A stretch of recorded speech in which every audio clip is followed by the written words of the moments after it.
प्यारे मसीह विश्वासियों, जय यीशु की।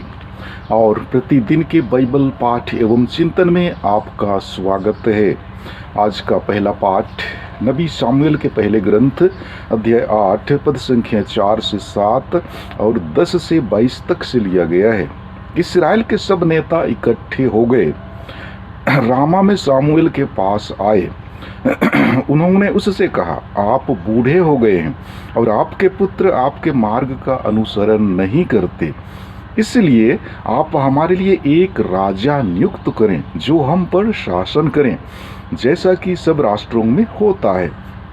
उनका यह निवेदन है कि आप हमारे लिए एक राजा नियुक्त करें जो हम पर शासन करें। सामुएल को अच्छा नहीं लगा और उसने प्रभु से प्रार्थना की। प्रभु ने सामुएल से कहा, लोगों की हर मांग पूरी करो, क्योंकि वे तुमको नहीं बल्कि मुझको अस्वीकार कर रहे हैं। वे नहीं चाहते कि मैं उनका राजा बना रहूं। जिन लोगों ने सामुएल से एक राजा की मांग की थी, सामुएल ने उन्हें प्रभु की सारी बातें बता दी। उसने कहा, जो राजा तुम लोगों पर शासन करेंगे वह ये अधिकार जताएंगे, वह तुम्हारे पुत्रों को अपने रथों तथा घोड़ों की सेवा में लगाएंगे और अपने रथ के आगे आगे दौड़ाएंगे। वह उन्हें अपनी सेना से सहस्रपति तथा 50 के रूप में नियुक्त करेंगे।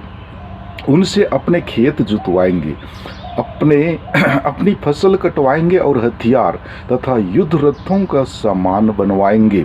वह मरहम तैयार करने, भोजन पकाने और रोटियां सेकने के लिए तुम्हारी पुत्रियों की मांग करेंगे।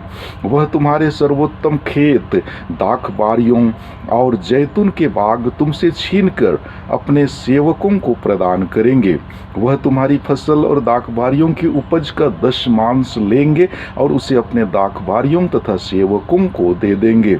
वह तुम्हारे 10 दास दासियों को, तुम्हारे युवकों और तुम्हारे गधों को भी अपने ही काम में लगा देंगे। वह तुम्हारी भेड़ बकरियों का 10 लेंगे और तुम लोग भी उनके दास बनोगे। उस समय तुम अपने राजा के कारण, जिसे तुमने स्वयं चुना होगा, प्रभु की दुहाई दोगे, किंतु उस दिन प्रभु तुम्हारी एक भी नहीं सुनेगा। लोगों ने सामुएल का अनुरोध अस्वीकार करते हुए कहा, हमें एक राजा चाहिए, तब हम सब अन्य राष्ट्रों के सदृश होंगे। हमारे राजा हम पर शासन करेंगे और युद्ध के समय हमारा नेतृत्व करेंगे। सामुएल ने लोगों का निवेदन सुनकर प्रभु को सुनाया और उसने उत्तर दिया, उनकी बात मान लो और उनके लिए एक राजा नियुक्त करो। प्रभु की वाणी। ईश्वर को धन्यवाद। और आज का सुसमाचार पाठ संत मार्कुस के अनुसार पवित्र सुसमाचार अध्याय 2 पद संख्या 1 से 12 तक से लिया गया है। वचन कहता है, जब कुछ दिन बाद ईसा कफरनहूम लौटे तो यह खबर फैल गई कि वे घर पर हैं, और इतने लोग इकट्ठे हो गए कि द्वार के सामने जगह नहीं रही। ईसा उन्हें सुसमाचार सुना ही रहे थे कि कुछ लोग एक अर्धांग रोगी को 4 आदमियों से उठवाकर उनके पास ले आए। भीड़ के कारण वे उसे ईसा के सामने नहीं ले सके, इसलिए जहां ईसा थे उसके ऊपर की छत उन्होंने खोल दी और छेद से अर्धांग रोगी की चारपाई नीचे उतार दी। ईसा ने उन लोगों का विश्वास देखकर अर्धांग रोगी से कहा, बेटा, तुम्हारे पाप क्षमा हो गए हैं। वहां कुछ शास्त्री बैठे हुए थे। वे सोचते थे, यह क्या कहता है? यह ईश निंदा करता है। ईश्वर के सिवा कौन पाप क्षमा कर सकता है? ईसा को मालूम था कि वे मन ही मन क्या सोच रहे हैं। उन्होंने शास्त्रियों से कहा, मन ही मन क्या सोच रहे हो? अधिक सहज क्या है, अर्धांग रोगी से यह कहना, तुम्हारे पाप क्षमा हो गए हैं, अथवा यह कहना, उठो, अपनी चारपाई उठाकर चलो फिरो? परंतु इसलिए कि तुम लोग यह जान लो कि मानव पुत्र को पृथ्वी पर पाप क्षमा करने का अधिकार मिला है। वे अर्धांग रोगी से बोले, मैं तुमसे कहता हूँ, उठो और अपनी चारपाई उठाकर घर जाओ। वह उठ खड़ा हुआ और चारपाई उठाकर तुरंत सबों के देखते देखते बाहर चला गया। सब के सब बड़े अचंभे में पड़ गए और उन्होंने यह कहते हुए ईश्वर की स्तुति की, हमने ऐसा चमत्कार कभी नहीं देखा। प्रभु का सुसमाचार, हे ख्रिस्ती तेरी स्तुति हो। प्यारे मसीही विश्वासियों, लोगों की आवाज ईश्वर की आवाज है। इस्राएल का राजा सच्चा ईश्वर है। ईश्वर की इच्छा शासन करे, लेकिन ईश्वर ऊपर से आकर राजनैतिक मुद्दों पर भाग नहीं लेता है। उसके हाथों में संपूर्ण विश्व है। लोगों को उनकी आज्ञाओं का पालन करना चाहिए। किसी भी राज्य का उद्देश्य होता है सुरक्षा प्रदान करना, सुव्यवस्थित रखना, लोगों की भलाई एवं सेवा करना इत्यादि। सबसे अच्छा समय तब है जब लोग इन्हें पाते हैं। सामुएल के समय सुरक्षा संकट में थी और विशेषकर फिलिस्तियों के द्वारा।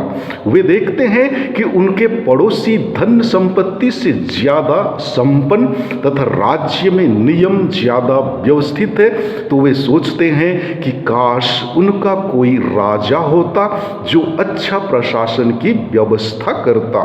सामुएल एक पुरोहित और नबी के रूप में सोचता है कि देश पर शासन सिर्फ ईश्वर ही करे, लेकिन ईश्वर कहता है लोगों की सुनो।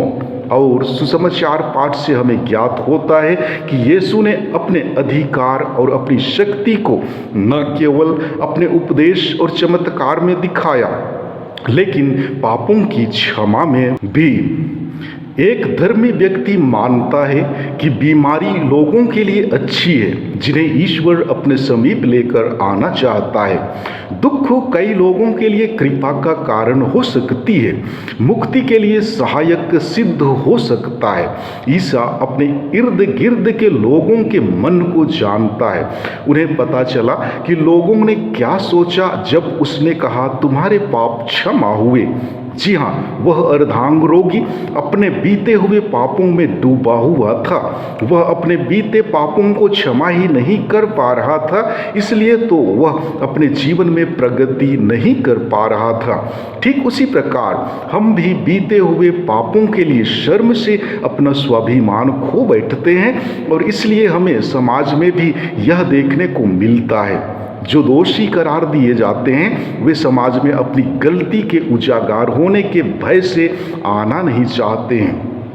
सुसमाचार में अर्धांग रोगी के मित्रों की अहम भूमिका है, जो उसकी चंगाई का मुख्य कारण है। उसी प्रकार आज हमें भी निमंत्रण दिया जा रहा है कि हम उनकी भांति लोगों और ईश्वर के बीच माध्यम का काम करें। हम मनुष्यों के माध्यम से ईश्वर की कृपा दूसरों तक पहुंचती है।